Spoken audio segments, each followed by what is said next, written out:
Titus first came to us with real pieces. Up to 18% of the bones when it first arrived were of real fossil. We had an exhibition that lasted about 15 months and back in 2021. Then after that, various pieces went away, all the real pieces went away, and they were then scanned and recreated in resin and replaced into the skeleton we have now. So that's it's ours, and we can still call it Titus. The owner of the pieces has allowed us to call it Titus.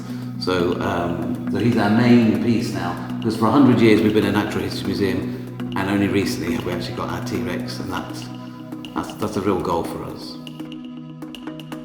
We've also got another Chinese dinosaur. So these were firstly we had one on display back in 2017 for the Dinosaurs of China exhibition. That lasted 4.5 months, and we had about 125,000 people come to that exhibition, and they were paying, so they thought, yeah, people will come along to see dinosaurs. So we have Mufengosaurus. That would have been found in the sands of the Gobi Desert in China, and then we were offered one a few years later. That just arrived back in March this year. Essentially, the birds you see outside now are the remaining dinosaurs, the avian dinosaurs, the ones that didn't go extinct when the comet hit 65 million years ago. And among that, next to those are some of the mostly flightless birds that we have here. Long neck, things like the ostrich, penguin, chickens, things like that we have on display here, just showing the similarities in the bone structure of the Oviraptor.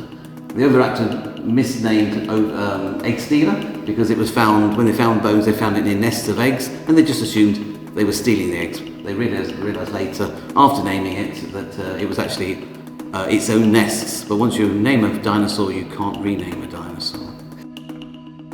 Now, we've had the plesiosaur on display in other areas for the last few years, but he's now found his permanent place with a visual area of being in the ocean here, with the display behind it.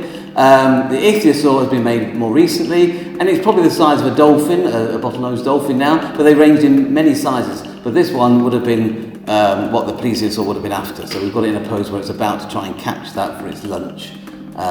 Both would have been eating fish, as well as I say, they're both reptiles, but the plesiosaur would have definitely been trying to eat the ichthyosaur in this case. Yeah, the gallery's been open since the 1st of April. Very well, people, as they leave, they're giving really positive comments.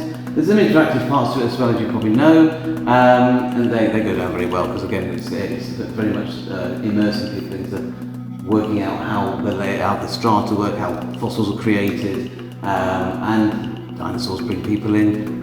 You can rarely go to anywhere linked with animals these days that don't mention dinosaurs. They are the iconic thing that children learn dinosaurs' names before they know things, more common things.